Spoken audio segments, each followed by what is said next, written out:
প্রতিনিধি হয়ে কথা বলতে। আমি এসেছি, ওনার বক্তব্য 6 মিনিট। মাননীয় স্পিকার, আমি বুঝতে পারছি না সময়গুলা কিভাবে বন্টন করা হয়। সরকার দলের হলো 8 মিনিট, বিরোধী দলের হলো 6 মিনিট, এভাবে তো কথা বলতে পারবো না। মাননীয় স্পিকার, পাশাপাশি আমি এই সংসদের সর্বকনিষ্ঠ এমপি, বাংলাদেশের ইতিহাসের সর্বকনিষ্ঠ এমপি। আমি এখানে দাঁড়িয়ে আপনারা যে জেনজির কথা বলেন, সেই জেনজির প্রতিনিধি হয়ে আমি সংসদে কথা বলতে আসছি। আপনি যদি বলেন যে জেনজিরা কি চাই, আমি বলছি জেনজিরা 72-এর সংবিধান আর চাই না। আপনি যদি বলেন জেনজিরা কি চাই, আমি বলতে এসেছি জেনজিরা এটাই চাই, স্বাধীনতার 30 বছর পরে জন্ম নিয়ে আমার মতো যারা সন্তানরা রয়েছে তারা কেন ভোটাধিকার পাই নাই তার জবাব চাই। আমরা তো স্বাধীন বাংলাদেশে জন্ম নিয়েছি। মাননীয় স্পিকার, আমাদের কি ভুল ছিল? আমরা তো নতুন মানচিত্র পেয়েছি, আমরা তো নতুন পতাকা পেয়েছি, আমরা নতুন সীমানা পেয়েছি। আমাদের পূর্বপুরুষরা 1971 সালে রক্ত দিয়ে আমাদের জন্য একটি নিরাপদ বাংলাদেশ গড়তে চেয়েছেন, কিন্তু আমরা কি সেই নিরাপদ বাংলাদেশ পেয়েছি? আমরা কি সেই নতুন বাংলাদেশ পেয়েছি? আমরা তো সেই নতুন বাংলাদেশ মাননীয় স্পিকার পাই নাই। 71-এ 30 লক্ষ মানুষ শহীদ হয়েছে, জীবন দিয়েছে, তাদের পরবর্তী সন্তানরা যেন নিরাপদ বাংলাদেশে ভোটাধিকার পায়, যেন রক্ষী বাহিনী না হয়, যেন ভোটাধিকার পায়, যেন আবার দুর্ভিক্ষ না হয়। কিন্তু আমরা কি দেখেছি? আমরা দেখেছি বাংলাদেশে দুর্ভিক্ষ হয়েছে। 1973 সালে ভোট চুরি হয়েছে। আমরা দেখেছি তার পরবর্তী সময়ে শহীদ প্রেসিডেন্ট জিয়াউর রহমান বাংলাদেশকে অর্থনৈতিক ভাবে, রাজনৈতিক ভাবে, গণতান্ত্রিক ভাবে বাংলাদেশকে পুনরুদ্ধার করার জন্য উনি অটল ভূমিকা রেখেছেন। উনি আমার দ্বীপ হাতিয়াতে 3 বার গিয়েছেন। আমি যেদিকে তাকিয়েছি, আমার এই বেড়িবাঁধ কে করে দিয়েছে? মেজর জিয়াউর রহমান। আমার এই খালকে খনন করে দিয়ে গেছে মেজর জিয়াউর রহমান। তারপরে এরশাদ এসেছে, বেগম জিয়া এসেছেন। বেগম জিয়া আমার হাতিয়াতে 3 থেকে 4 বার গিয়েছেন, কিন্তু তারপর আমার হাতিয়ার ওই অঞ্চলের নদী ভাঙ্গন রোধ হয় নাই। ওই অঞ্চলের লক্ষ লক্ষ মানুষ ঘরবাড়িহীন ভাবে পড়ে আছে। আমি এই ইলেকশনে ভোট ডাকাতি দেখেছি, আমার ঘাড়ে বড় হামলা করা হয়েছে।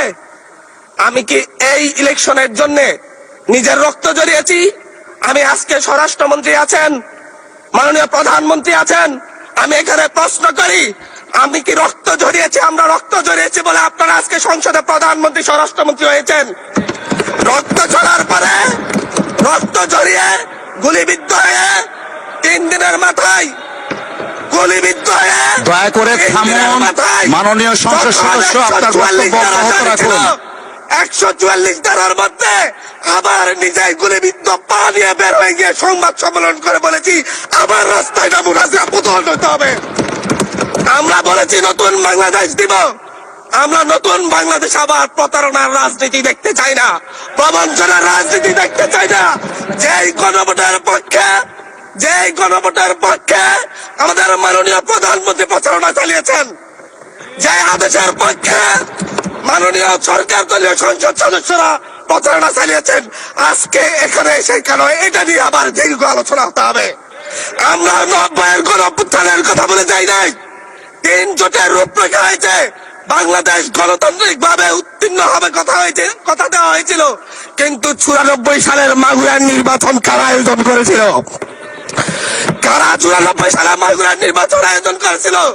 আজকে আবার এই সংসদে দাঁড়িয়ে আবার এমন একটা ব্যবস্থা নিয়ে যাচ্ছেন, আরেকবার যে মাগুরার নির্বাচন আয়োজন করবেন না, এর নিশ্চয়তা কে দিবে?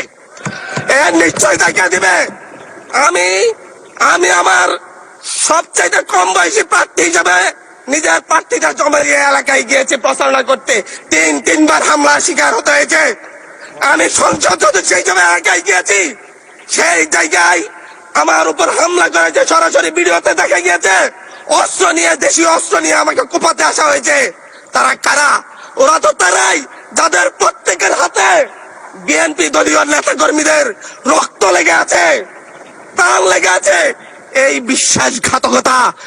বিশ্বাসঘাতকতা মাননীয় স্পিকার, এই রাষ্ট্র আর সইবে না। আপনারাও সইতে পারবেন না। বিশ্বাসঘাতকতার মূল্য এই দেশে আবার দিতে হবে আপনাদেরকে।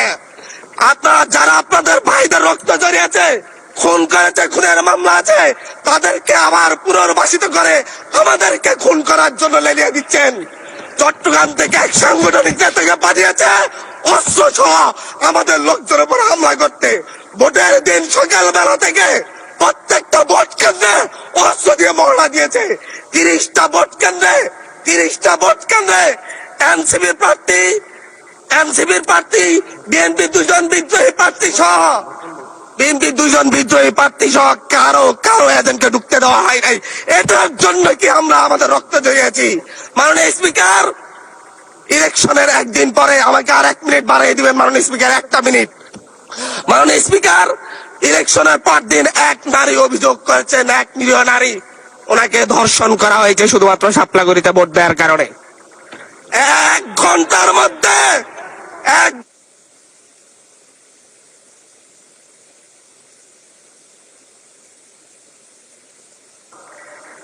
ধন্যবাদ মাননীয় সংসদ।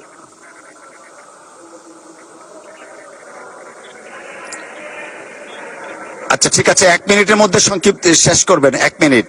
মাননীয় স্পিকার, একজন ভুক্তভোগী নারী অভিযোগ করেছে ওনাকে ধর্ষণ করা হয়েছে শাপলাগড়িতে ভোট দেওয়ার কারণে।